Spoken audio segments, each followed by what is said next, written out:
Welcome into a Packers Week 9 defensive breakdown. Packers obviously lost this one 16-13.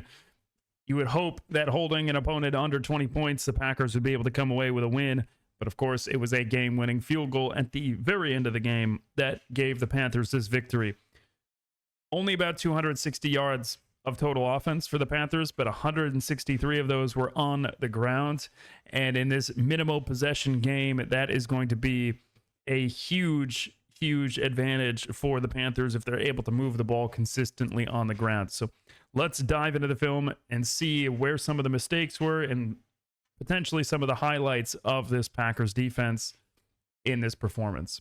Very first play, a lot of this breakdown is going to be focused on one individual, and that's going to be Rico Dowdle. He had a great game, and I can see why he is now the Panthers' lead back. But we also want to pay attention to the front here. So we'll let this play out. And this is just a simple kind of toss with a little split zone sift action. And it'll be a lot easier to see the run game from the end zone angle. So here we are. We can see that we're going to get some movement here. Gap responsibility there. Gap here. He's going to fill the opposite A gap. We got gap here, gap here, gap here. All right, so all of these gaps should be accounted for. However, that doesn't end up being the case. All right, so we got Colby Wooden, who has a great opportunity. He's one-on-one. All right, they're not going to combo here. They're just going to punch because this center is uncovered. He's just going to climb. He's going to get to the backer. And we've got Wooden, who is responsible for this gap and stays there, but doesn't over-pursue. He doesn't take this angle to take the runner out. So instead, he kind of reinitiates contact with the offensive lineman and then is a little bit too late. And we got Carl Brooks on the other side just getting absolutely manhandled in the run game. He gets pushed over. Cooper then has to leave his gap. He's got to run around and try to wrap and stop the ball carrier. And that's going to get him blocked out.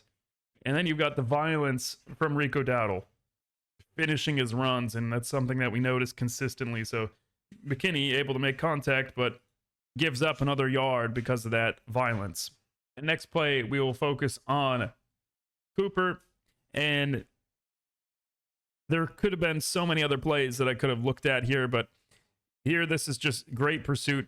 Obviously, unfortunate that we over pursue on the outside. Gary gets a hand on Bryce Young. He's able to escape. But I really like that, I'm glad that they picked up this flag because he does get hit in bounce. And it's kind of silly on Bryce Young to just let up like that. But I really love that Cooper is willing to play to the whistle. All right. Of course, if he's on the white, that's going to be a penalty. But we need a physical player like Cooper. So we'll watch it from the end zone angle as well. He's got his contain, and then he realizes it's a pass, so he drops back. Gary so close to getting a sack on a fourth down. That would have been huge for the Packers. But at least we got Edgerrin Cooper setting the tone here. He's inbounds. He does drop the ball. He fumbles it. And that's why Bryce Young has to do a better job of, hey, just get out of bounds. You don't want to take those big hits because you've got aggressive players like Edgerrin Cooper that will punish you if you're not going to go out of bounds. Next play, again, we're going to focus on Dowdle. And this is just excellent patience and really nice burst. All right, so this is just supposed to be a split zone off to the right here. You're ignoring that edge defender. 84 is going to come across the formation. He's going to block him out, but entire offensive line is coming to the right. So this is going to be allowing some sort of cutback lane if nothing opens up on the front side. So we're just going to pay attention to Dowdle. Here's his patience. He's staying square to the line of scrimmage. There's nothing there on the right side. Packers defense does a very nice job. You've even got the outside contain here, but you can see that pursuit, right? Dowdle's vision, which we'll see it on the end zone angle. He just gets upfield and gets positive yardage. And this is going to be a lot more impressive from this angle. You can see everything is stuffed up. There's nowhere to go. Gary's there, but this is the vision, right? He sees the outside defender. He sees Gary is on the right side here. He's just going to stick that foot in the dirt, get vertical, and get some yards, right? And look at that seam. Because he started to go to this direction, all of the flow.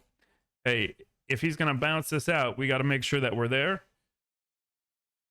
And then he just sticks that foot in, changes direction, and woof, gets upfield, and another vertical, or another violent finish from Rico Dowdle. The next play, we're going to focus on McKinney blitzing off of the edge here. And this is a sack fumble that should have been a turnover. But everyone gives up, right? We'll just let this play out. We'll go back to it afterwards. Wyatt, he gives up. Quay Walker gives up. And guess what? He gets all the way down to the 11-yard line. So what could have been a turnover, they end up getting a 6-yard gain out of this. We'll watch it from this angle as well. So we got blitz off the edge. Tight end doesn't really do a good job here. And that is a sack fumble. Wyatt, he's upset he doesn't intercept it, but really, there's no hustle. Right? There's no hustle here. Anytime the ball is on the ground, defense has to go to it.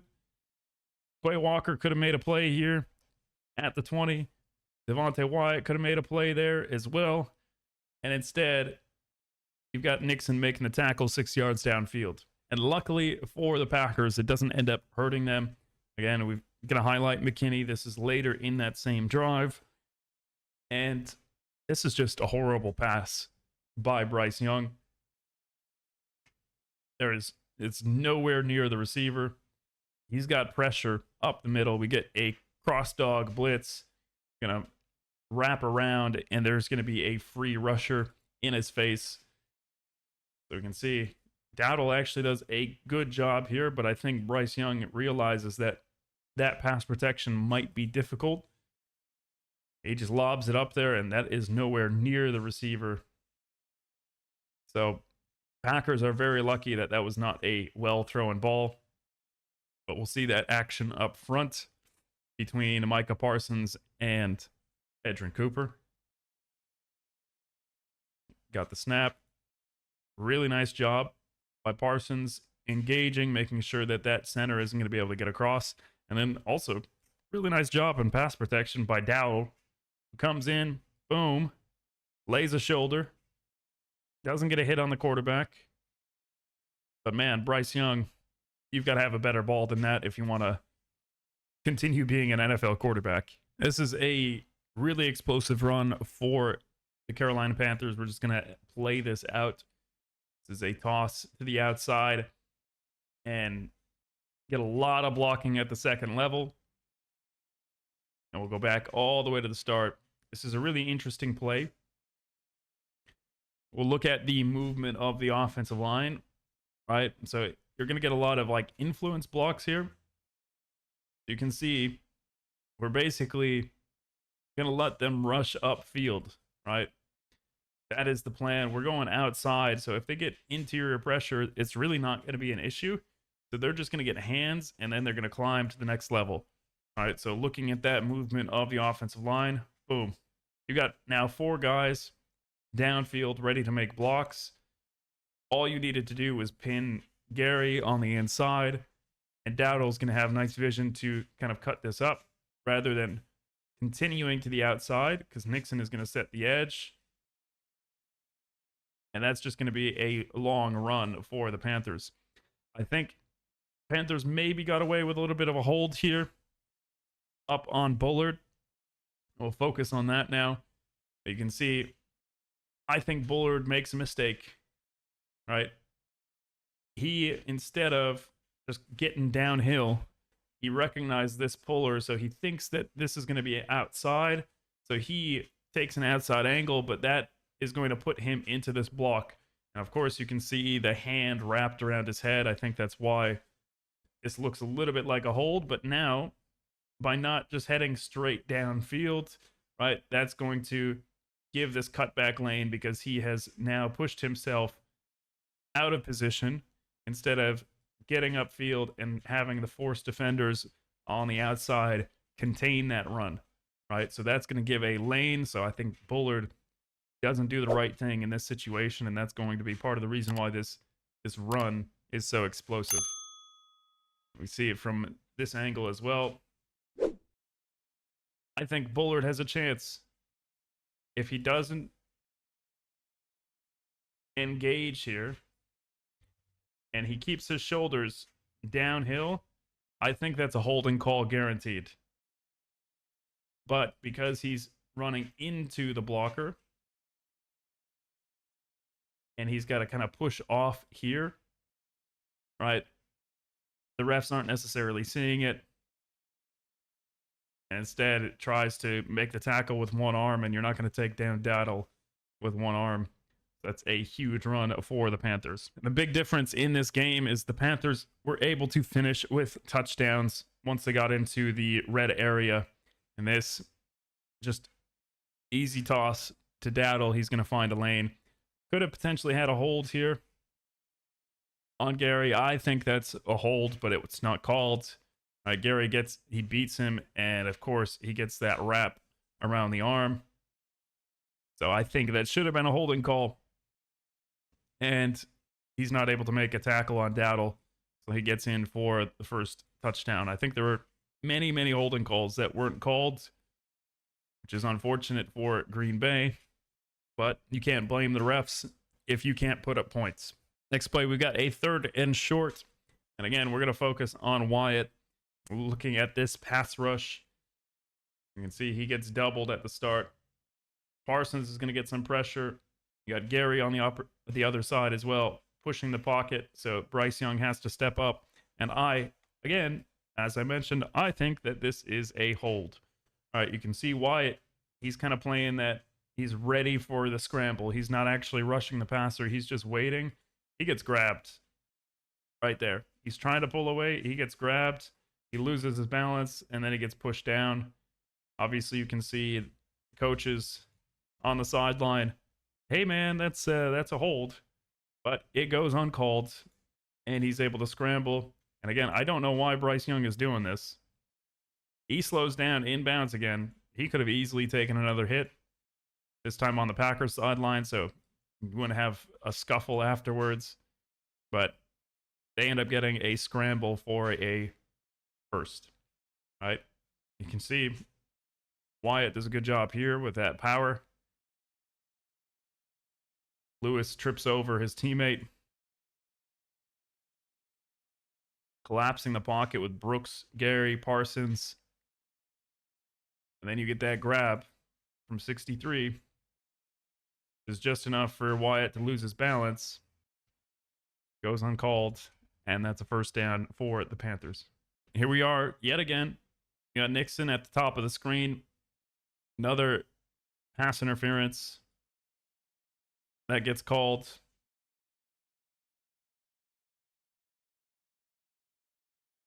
There's another flag down here at the bottom, so I'm guessing it was a hold. But on a 3rd down, you get a holding. On 3rd down, you get a pass interference, which is going to put the ball at the 1. It's just time and time again that Nixon here, you can see the contact really at the corner of the screen. But he is being interfered with or held at the least. I don't think the ball is out yet. So that is, kind of a tough call to call that pass interference. Either way, it would have been an automatic first down, and I think that the Panthers just run the ball 3 times and score because there is not a lot of physicality from the Packers defense in this one. And that moves it down to the 1-yard line. So here we're just going to get a simple handoff to Dowdle, and he's just going to have that vision, which you'll see. He's going to take this.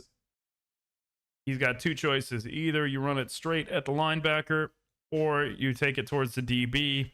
So he's going to take his chances with his size, and he's going to run towards the DB, and Bullard not able to make a tackle. So Dowdle's going to walk in for his 2nd touchdown, and you'll see the vision here. Stays square, sees that things are getting kind of packed in the middle. You can see the movement, anticipating the movement of the offensive line. And he's just going to sneak by Bullard for that touchdown. And then we have another long run, which is going to put the Panthers into field goal range. And this is just really not great work by the Packers defense. And we'll see that a little bit of irresponsibility from these two guys in the middle. Carl Brooks also does not do a very good job on this play. Right, so Brooks is obviously going to have that A-gap responsibility. So he is just going to get beat on his block. And that's going to be just enough of a seal. And then you get Cooper, who gets too far upfield. And that's going to cause some issues. But we'll look at this from the end zone angle. And we can see, again, it's just a simple, we're going to, everyone flow in one direction. We're going to split. We're going to kick out the end. Right, so it's a simple inside zone.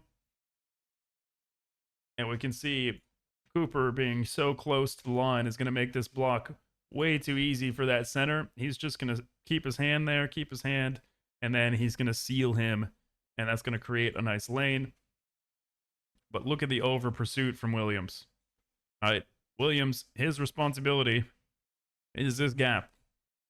All right, he's got to be a little bit more patient here. He jumps outside. And now there's just nobody there. So Evan Williams just needs to be more patient. I know he's eager to make a play, but that is a very long run that puts the Panthers into game-winning field goal range,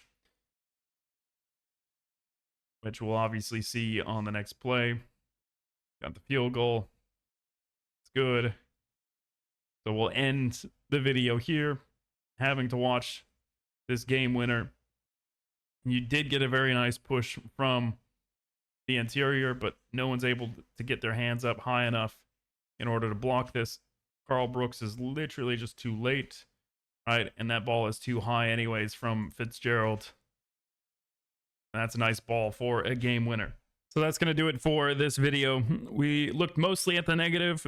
I could have added more positive plays for Cooper and Walker because they were flying around, but the defensive tackles in this game were a problem.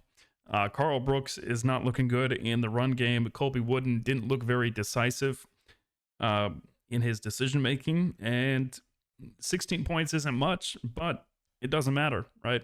Obviously, the offense, they didn't have a very good game, so you can limit a team to 16 points, but if your offense can't keep up, then it's not going to matter much for the defense. The pass rush was pretty much non-existent. Panthers executed when they needed to, and they did just enough in order to win this one. So if you haven't seen the offense video, I broke that down on Monday, and obviously on Friday, I've got the new playbook series that we're going to have a new episode each week. And obviously with the Philadelphia Eagles game, which is on Monday night, the offense video will be first on Tuesday, and the defense video will be on the Wednesday. So I appreciate you guys watching, and take care, and I'll see you in the next video.